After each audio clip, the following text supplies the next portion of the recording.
Bismillahirrahmanirrahim. Assalamualaikum warahmatullahi wabarakatuh. Alhamdulillahirabbil alamin. Salatu wassalamu ala asyrafil anbiya wal mursalin wa ala alihi wa ashabihi wa man tabi'ahum bi ihsanin ila yaumiddin. Bersama Allah Subhanahu wa Ta'ala. Yang mana sebatas saat ini kita pasti bisa berkumpul kembali seperti kamar sini dan nomor tinggi dan asing kita pindah. Salawat serta salam kepada kita aturkan kepada Nabi kita Muhammad Sallallahu Alaihi Wasallam beserta keluarganya, beserta para sahabatnya, beserta para tabiin, orang para tabiat, orang masih di jam bandar dan kalian cinta pindah. Ya, bentar lagi kan kita memasuki bulan Ramadan. Nah, bagaimana kalau kita akan bahas mengenai saum?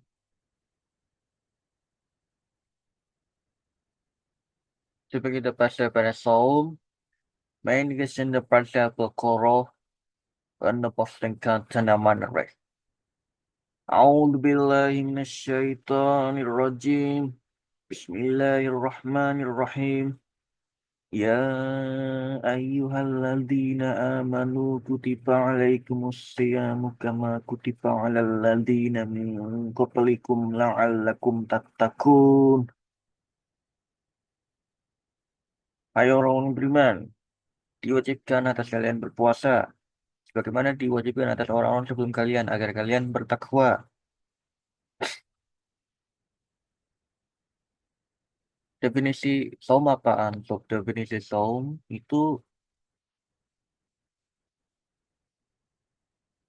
kalau bahasa barat, bahasa gaulnya, bahasa Jawa itu puasa. Nah, saum itu adalah menahan, bukan hanya menahan bukan hanya menahan lapar dan haus, itu menahan hal-hal yang tidak diinginkan. Itu menahan hawa nafsu. Itu perang yang paling besar. Menahan hal-hal yang tidak diinginkan. Misalnya mau belanja ini, belanja itu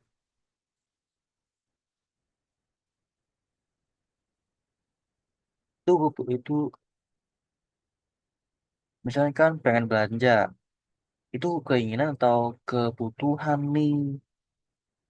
Kalau kebutuhan pasti dipenuhi dong. Kalau keinginan itu harusnya ditahan.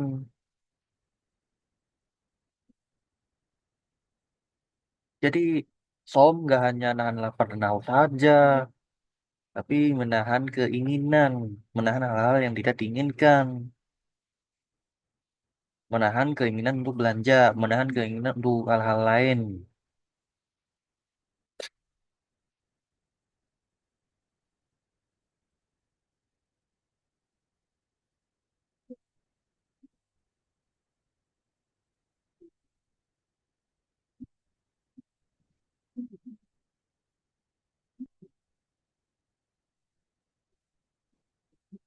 Itu perang yang sangat perang yang paling besar itu menahan hawa nafsu.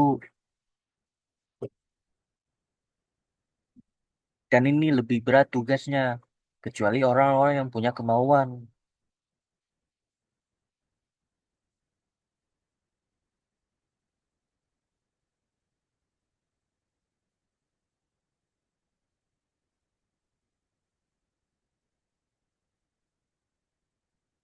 Ayam ma'dudat. Ini maksud di awal ayat 184 itu adalah maksud di awal 185. Coba baca deh awal 185. Syahrul Ramadan alladzi unsila fihi al-Qur'anu hudan linnasi wa bayyinatin minal huda wal furqan. Syahrul Ramadan. Balik lagi nih kita baca di awal, baca duluan daripada ayat 184. Faman kana minkum maridun aw ala safarin fa'iddatun min ayyamin ukhur. Yang hari berikutnya, wa man kana maridun aw ala safarin fa'iddatun min ayyamin ukhur. Ini mirip ayat 124, mirip banget dengan apa?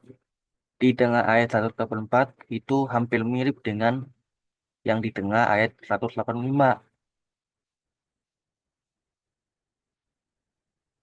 Coba baca terjemahannya. Barang siapa di antara kalian ada yang sakit atau dalam perjalanan lalu ia berbuka, maka wajiblah baginya itu berpuasa sebanyak hari yang ditinggalkan pada hari-hari lainnya. Misalkan tanggal 4 sampai 6 Ramadan itu seseorang membatalkan puasa. Kemudian nanti tanggal 2 sampai 4 Syawal dia bakal ngelakuin puasa ulang.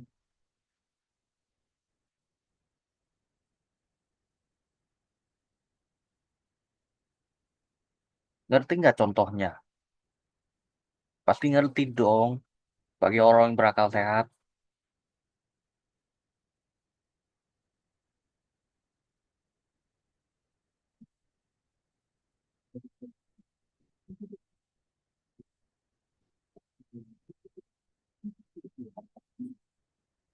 Coba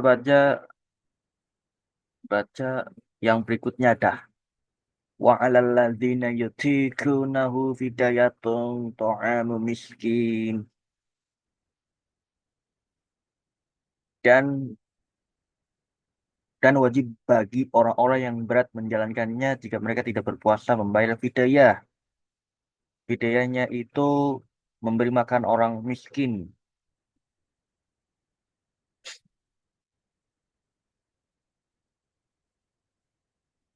Famang tatawwa'a khairan fahuwa khairul lahu wa an tasumu khairul lakum.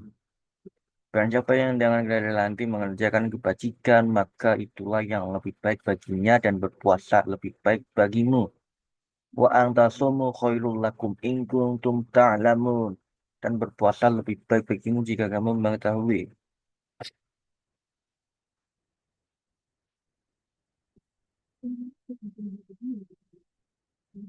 Biar biar gue bagiin kelompok orang yang wajib qadha dan orang yang wajib fidyah. Yang orang yang wajib qadha itu contoh orang yang wajib qadha itu adalah, oh iya, gue golongin tiga golongan, yaitu orang yang tidak wajib qadha dan tidak wajib fidyah. Gue jelasin satu-satu orang yang tidak wajib qadha dan tidak wajib fidyah. Salah satunya adalah orang yang belum balik.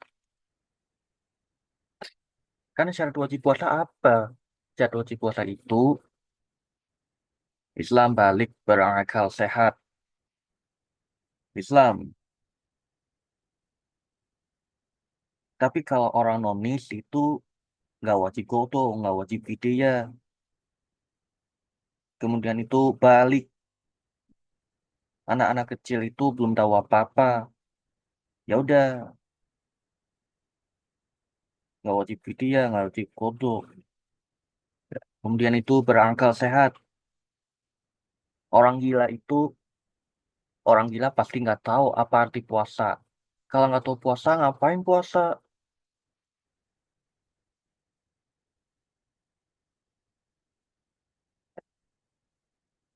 Oh, jangan-jangan puasanya asal-asalan. Bukannya di turun.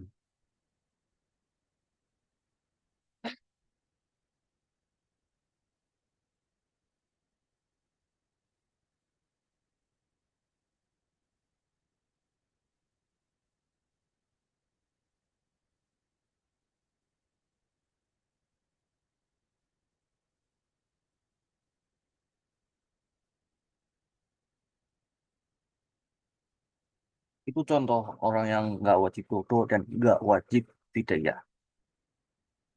Lalu kemudian buat golongin orang yang wajib kodok, tapi tidak wajib fidyah. Orang yang hanya wajib foto aja. Antara lain, orang sakit yang ada harapan untuk sembuh. Yang kedua itu orang musafir. Ya iyalah, kan planetnya. Coba ini, coba baca ulang deh. Faman kana minkum maridon aw ala safarin. Barang siapa di antara kalian ada yang sakit tapi ada harapan untuk sembuh ataupun dalam keadaan perjalanan ataupun dalam perjalanan. Lalu ia berbuka, ya udah kodo puasanya, membayar kodo dengan puasa puasa ulang sebagai gantinya.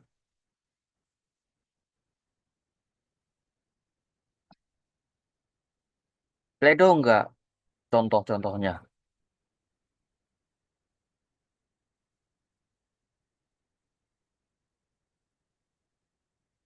Lalu yang kedua itu adalah orang yang hanya wajib fidyah. Itu bagi orang-orang yang berat menjalankannya. Contoh adalah contoh melaseno, orang-orang yang sudah tua renta, orang yang sudah tua renta tapi sudah tua renta tapi puasa puasa yang dia kerjakan itu sulit bagi puasa yang dia kerjakan itu sulit bagi yang sudah tua itu. Kalau nggak bisa puasa ya bayar fidyah.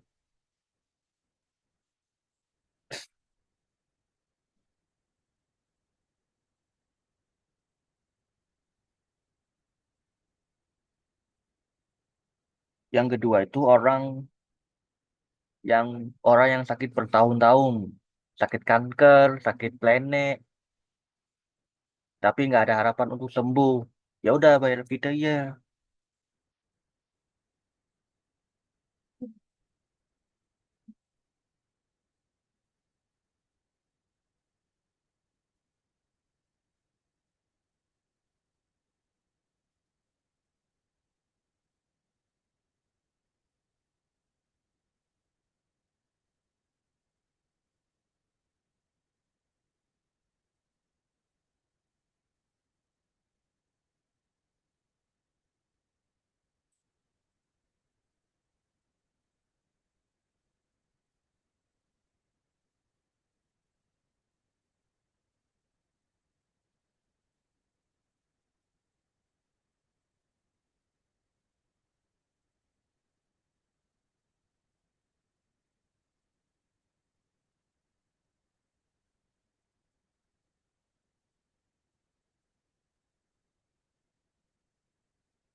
Lalu yang berikutnya itu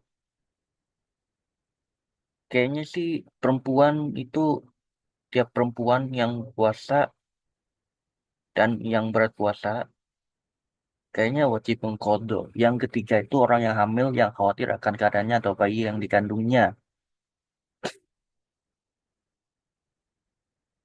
Oh, kalau hamil itu disuruh makan makanan bergizi, tapi tidak mengenal waktu makan dan waktu minum.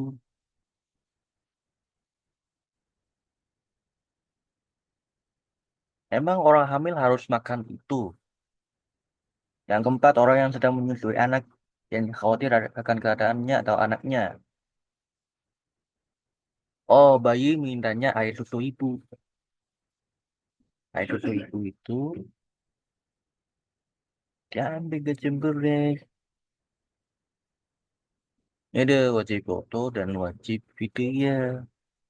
Itu orang yang sedang haid, datang bulan, melahirkan anak, dan nifas. Orang yang bertasawuf dengan total lima tekan yang salah. Kalau bersetubuh pada saat puasa, itu berat bagi keduanya. Mendingan kau usah bersetubuh pada saat puasa. Karena Allah atau karena keduanya? Karena karena Allah ya tujuannya untuk Allah.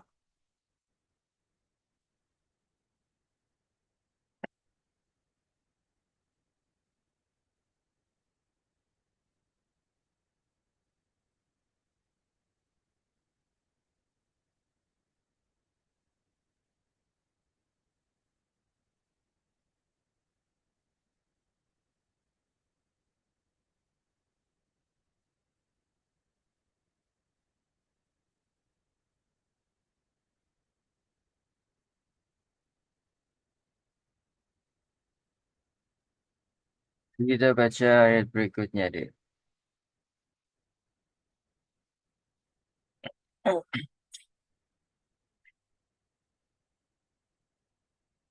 Yuridullahu bikumul yusra wa la yuridu bikumul usra walitukmilul iddata walitukabbirullaha ala ma hadakum wa la'allakum tashkurun.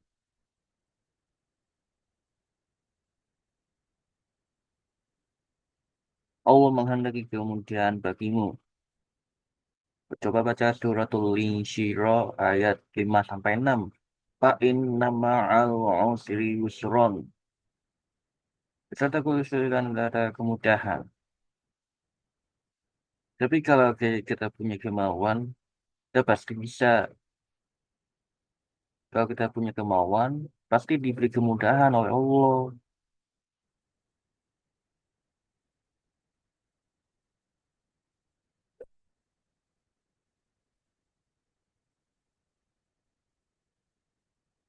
Asal puasa wajib itu harus ada niat setelah taraweh dan witir. Habis taraweh, habis witir, langsung niat puasa. Niat itu timbul maksud untuk berpuasa, punya kemauan untuk berpuasa dengan niat. Kalau kita punya kemauan, kita pasti bakal diberi kemudahan untuk menahan hal-hal yang tidak pandai.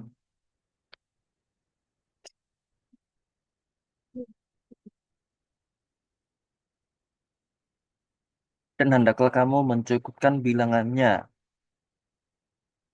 Ini satu bulan itu 29 atau 30 hari nih. Puasa yang kita kerjakan itu minimum 29 atau 30 hari. Meskipun kita membatalkannya. Dan hendaklah kamu mencukupkan bilangannya. Disiplin nih, disiplin.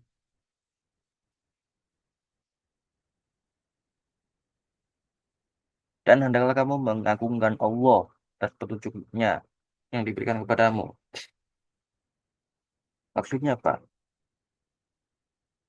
Setelah memasuki malam Idul Fitri, hendaklah kita mengagungkan Allah atas petunjuk yang kalau kita menang, agungkan Allah. Setelah memasuki malam Idul Fitri, ya udah. Allahu Akbar, Allahu Akbar, Allahu Akbar. Wala'alakum tashkurun. Dan agar kalian bersyukur.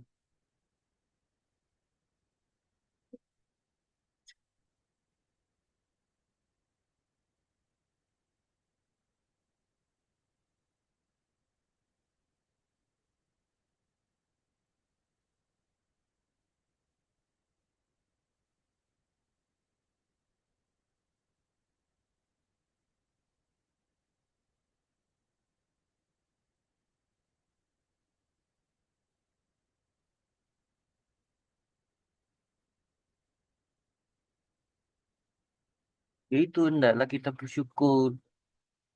Kita dikasih kemudahan oleh Allah. Kita bersyukur.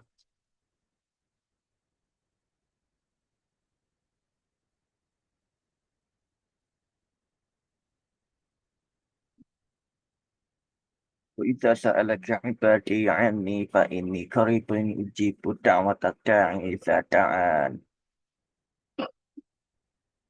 Aku menjauh, aku mengabulkan permohonan orang yang berdoa apabila ia mohon kepadaku. Emang orang yang puasa itu doanya dikabulkan.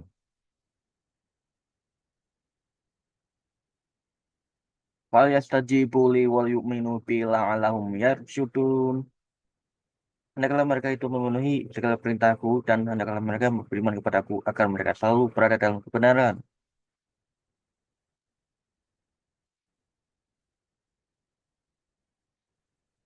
Itu jangan hanya minta-minta aja, tapi penuhi apa yang diperintahkan oleh Tuhan mereka, Tuhan. Jangan hanya minta kepada Tuhannya, tapi penuhilah apa yang diperintahkan oleh Tuhannya.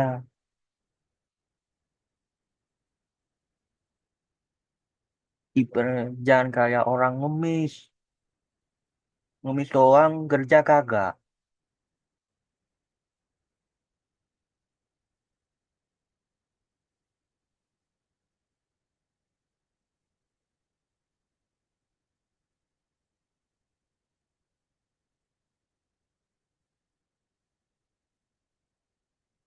Baca bagian ayat berikutnya.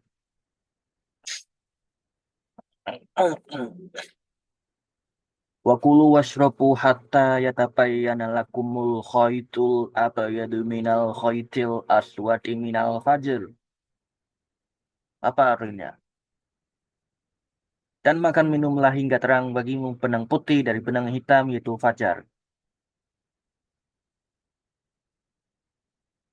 Makan minumlah pada waktu maghrib hingga waktu imsak itu 10 menit sebelum subuh.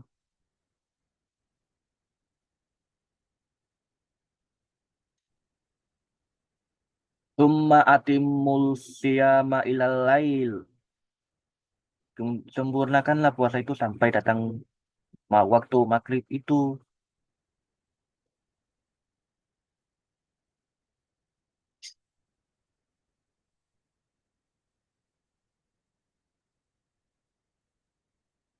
Lah itu kan pembahasannya. Yaudah sekarang kita bahas hikmah di balik perintah puasa.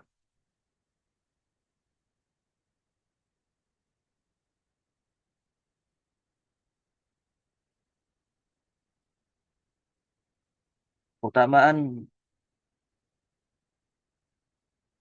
ibadah saum Ramadan yang diwajibkan Allah kepada setiap mukmin adalah ibadah ini bukan yang menuduh hamba kepada Allah. Kama kutipa alal akhir ayat 183 dari surat Al-Baqarah itu la'alakum tattaqun agar kita ngapain bertakwa atau ngapain ngapa-ngapain agar kita bertakwa.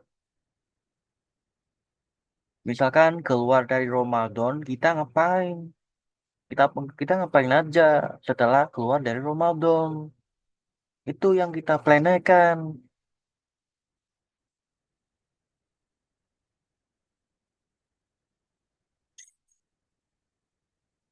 Keluar dari Ramadan kita ngapain, apakah kita meningkatkan keimanan atau justru menurunkan keimanan.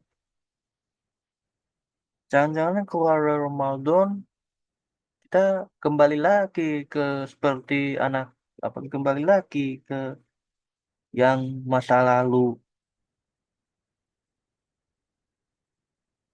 Harusnya kan keluar Ramadan kita itu fitri itu apa fitri? Kembali ke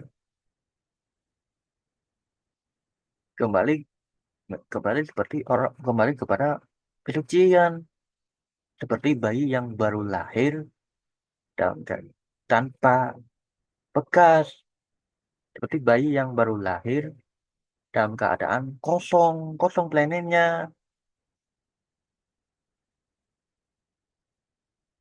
Harusnya keluar dari Ramadan kita harusnya meningkatkan keimanan.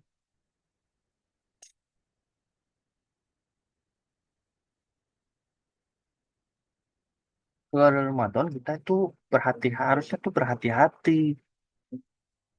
Bukannya kembali ke masa lalu.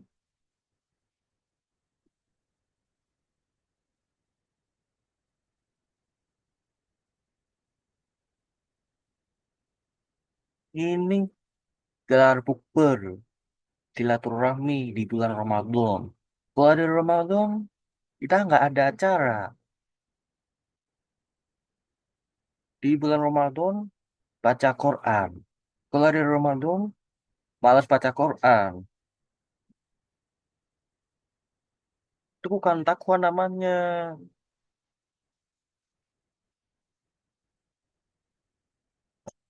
Karena Ramadan atau karena Allah. Kalau Ramadan udah hilang, udah meninggalkan kita, kita ngapain dong?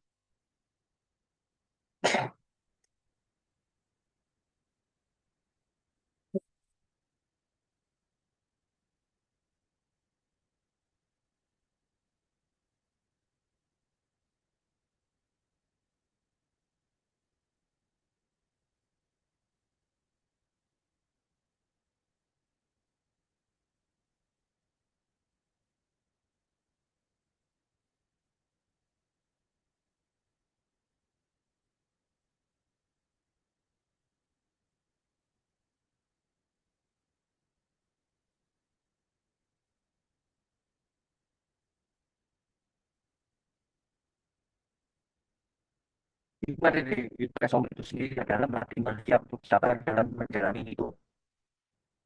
Dari sabar yang terkandung dalam Al-Quran adalah gigi dan mulut seperti yang dimaksud dalam kalimat ayat surat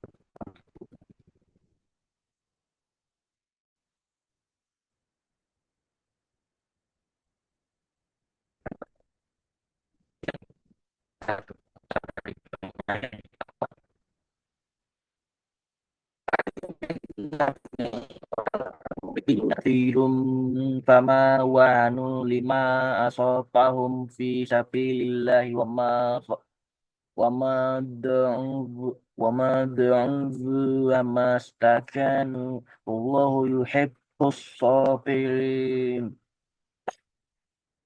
Berapa banyaknya nabi yang berperang bersama-sama mereka sejumlah besar dari pengikutnya yang bertakwa. Mereka tidak menjadi lemah karena bencana yang menimpa mereka di jalan Allah. Nah, kok bisa? Kok bisa? Inilah peradaban teknologi.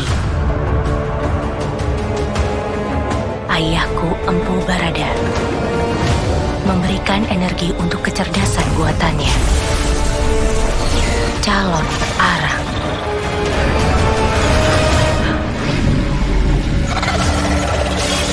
Bencana terjadi.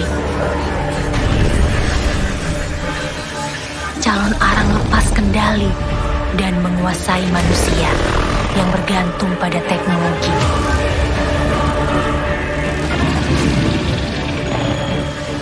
Semua dikuasai dan diubah.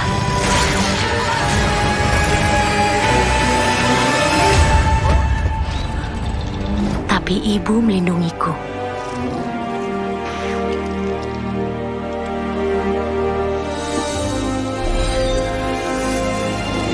Dengan doa dan ketulusannya. Marja, segarnya hidupkan semangat.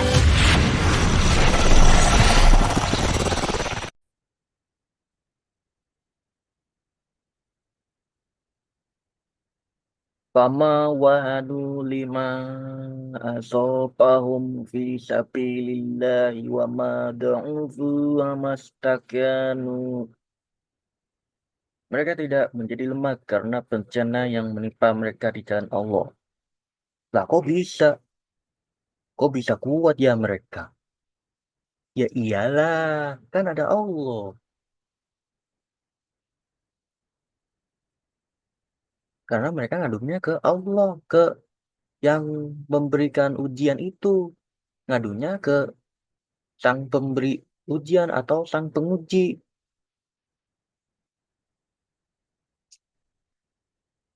Kalau misalkan, kalau ada yang nggak paham, tanyanya ke yang nguji itu. Misalkan guru nguji siswa, kalau dia nggak kalau dia nggak paham apa maksudnya, berarti dia nanya ke sang penguji.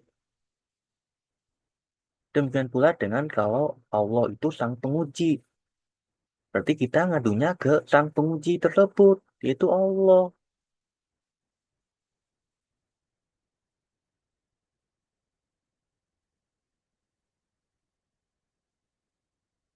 Karena Allah, mereka jadi kuat,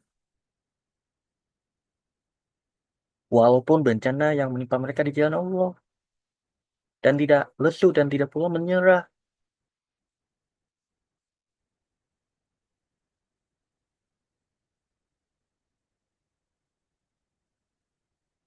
tidak pula menyerah kepada musuh.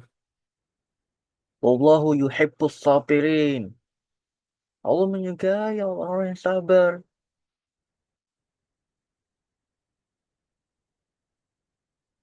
Dibandingkan Allah ngasih istidraj. Allah ngasih pancingan kepada orang-orang yang melupakannya.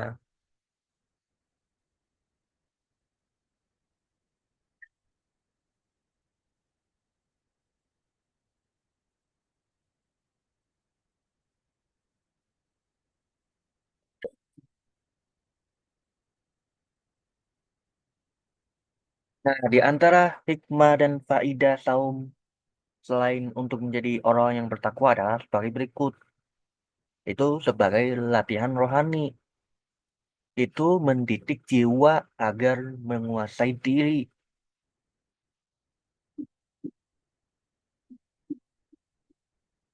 Mendidik jiwa supaya ngapain? Jiwa itu, oh nafsu itu musuh dalam selimut. Ibarat bayi. Anak adalah titipan Allah. Seharusnya kita tuh ngerawatnya. Kita ngerawatnya itu supaya anak menjadi ya anak menjadi anak yang soleh.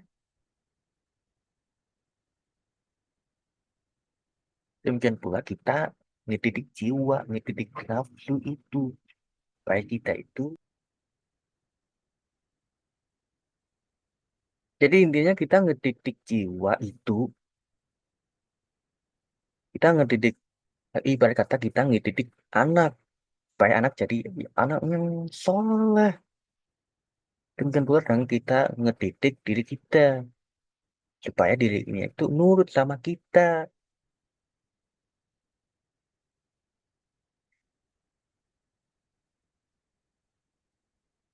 Terus gimana caranya?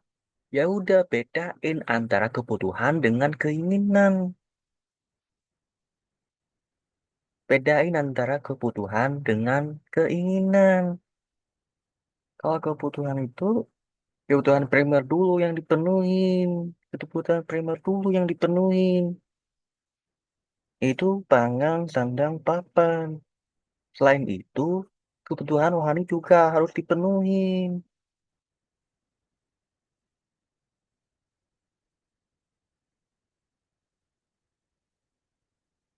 Ini dibandingin dengan keinginan. Kalau kebutuhan itu, misalkan lapar, kalau bayangin makan terus-menerus. Kalau udah kenyang ngapain? Ya udah berhenti. Demikian pula dengan keinginan. Kalau keinginan itu gak bakalan ngilangin lapar.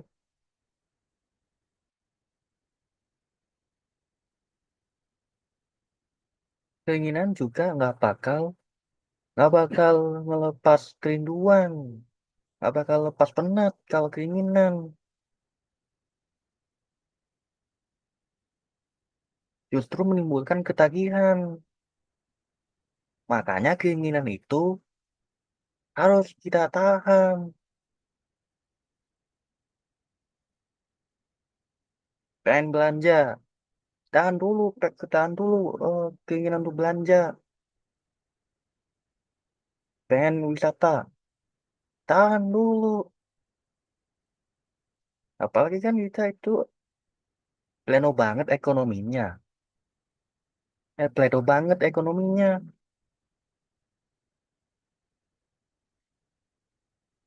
Eh, gunain, penuhin dulu seputuh kita.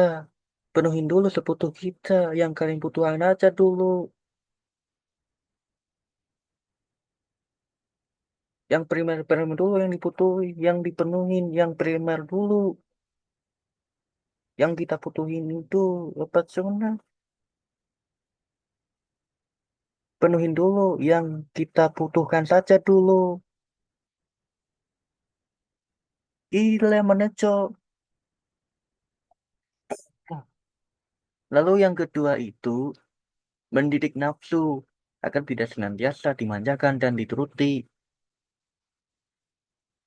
Ibarat ngedidik bayi agar tidak senantiasa apa itu namanya memanjakan menuruti keinginan bayi itu.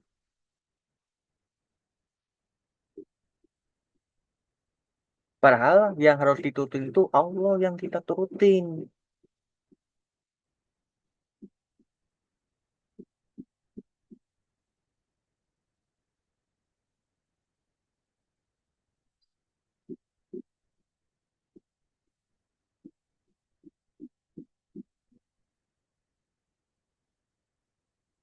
Ya lalu yang ketiga itu mendidik jiwa untuk dapat memegang amanat dengan sebaik-baiknya. Yang keempat mendidik kesabaran dan ketabahan.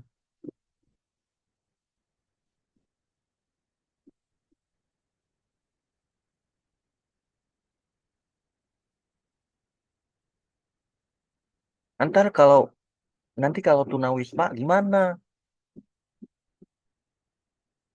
Ini latihan dulu, belajar belajar menahan.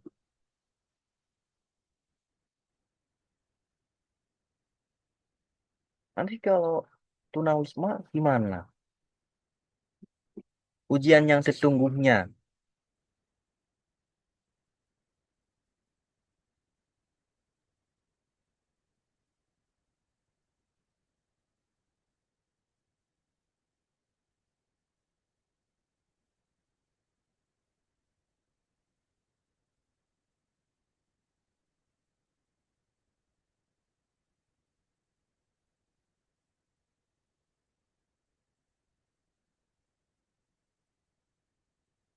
Jadi kalau nggak bisa, itu istighfar, zikir kepada Allah. Astagfirullahaladzim, innalillahi wa inna ilaihi raji'un.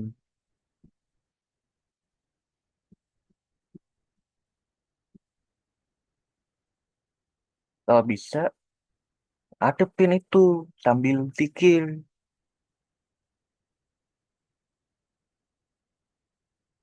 Lalu yang kedua, ya lalu yang poin-poin yang kedua, perbaikan pergaulan. Orang yang bersaum akan merasakan segala kesusahan fakir miskin. Lah, bayangin kita puasa nih, kita puasa di siang bolong itu, kita lagi jalan, kita lagi jalan-jalan nih di bulan Ramadan, naik busway, naik ini itu. Kita bayangin kita naik busway siang hari di bulan Ramadan. Terus ada yang nanya, lu nggak makan? Lalu gua jawab, gua bisa kok nggak makan. Lah kok bisa?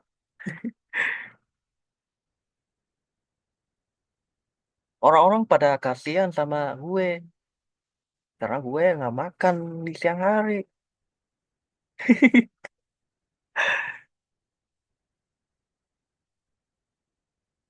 Sampai sore hari ini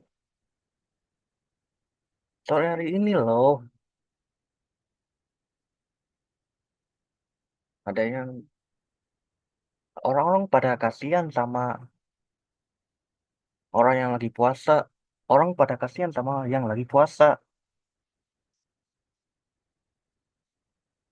Pada kasihan semua.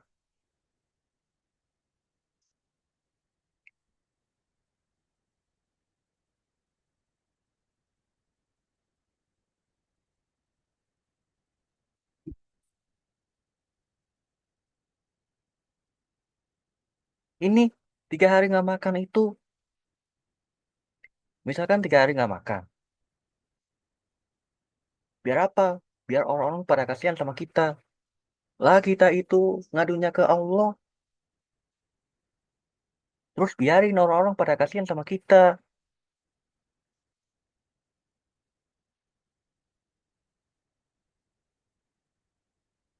Dikira kita dapat kabar gembira, hasil kesabaran kita.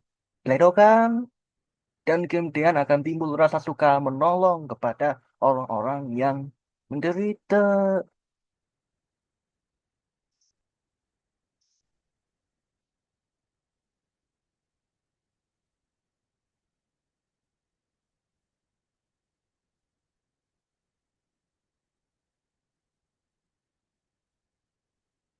Lalu yang ketiga itu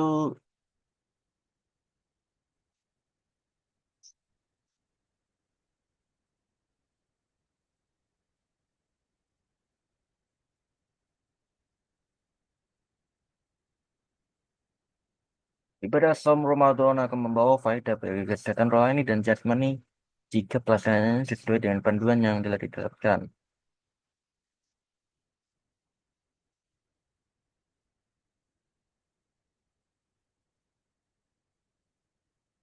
Lalu yang hikmah, yang poin yang planennya, ini menurut gue ya, ini menurut gue itu eh,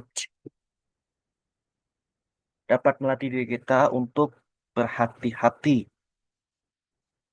La'alakum tattaqun. Ini contoh di akhir ayat 183 Al-Baqarah.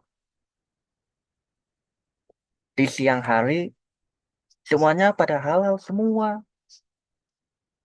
Iya, semuanya pada halal.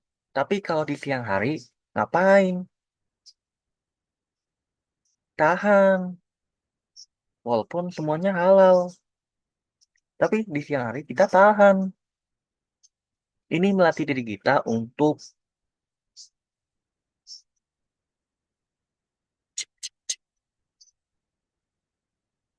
nanti kalau tunawisma nih, kalau ujian sesungguhnya, nanti kalau kita di Bali, itu kalau walaupun lapar, kita tahan.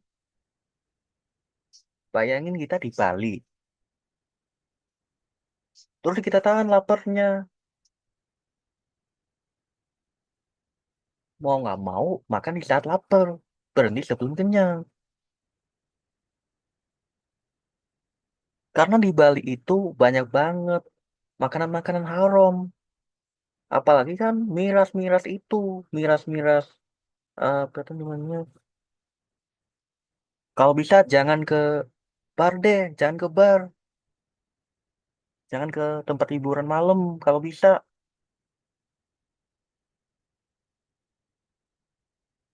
yang penting makan-makan di kafe.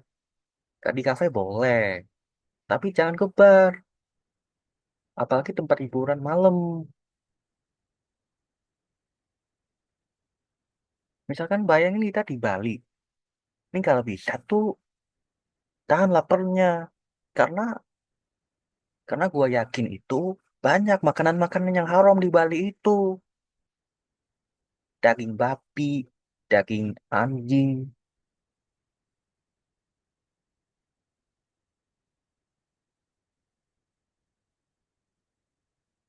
Saking banyaknya makanan-makanan haram di Bali, semuanya pada tahan lapar. Kalau mereka lagi beriman. Karena mereka nggak mau makan makanan yang haram.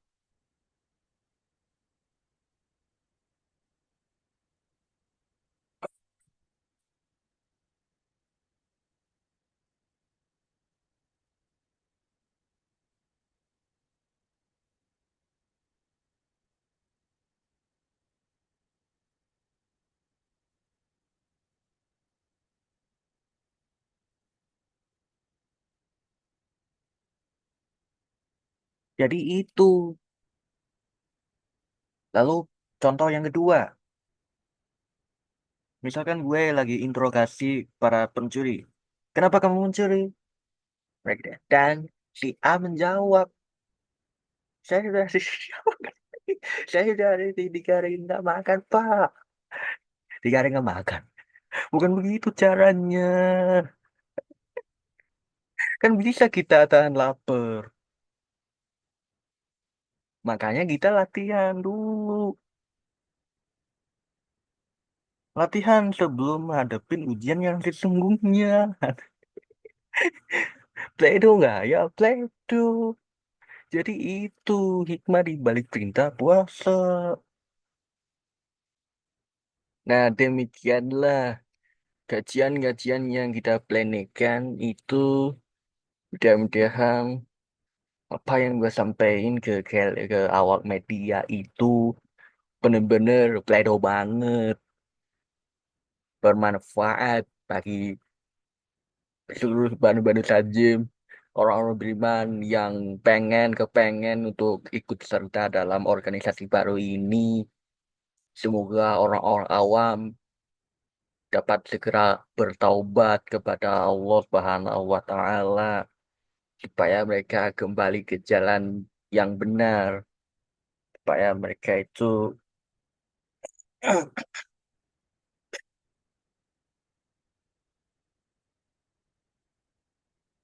nah, sebelum sebelum gua tutup, gue pengen mohon maaf nih ke awak apa namanya.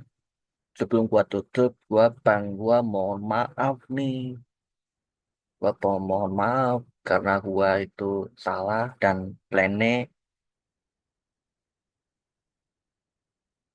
Betan sendiri karena kalau ada perkataan perbuatan yang kurang berkenan, mohon dimaafkan atas kesalahan kita. Mohon dimaafkan atas kesalahan orang keluarga kita, teman-teman kita yang tidak ngebaca Romans. Mohon maaf nih, melenceng tuh, mendokran. Nah, sebelum kita tutup, mari saya ke suratul kafaratul majelis. Subhanakallahumma rabbana wa bihamdika asyhadu alla ilaha illa anta astaghfiruka wa atubu ilaik. Baik, dengan saja bernas, selamat menunaikan ibadah saum Ramadan. Mohon maaf lahir dan batin. Beda si Pondikan. Wassalamualaikum warahmatullahi wabarakatuh.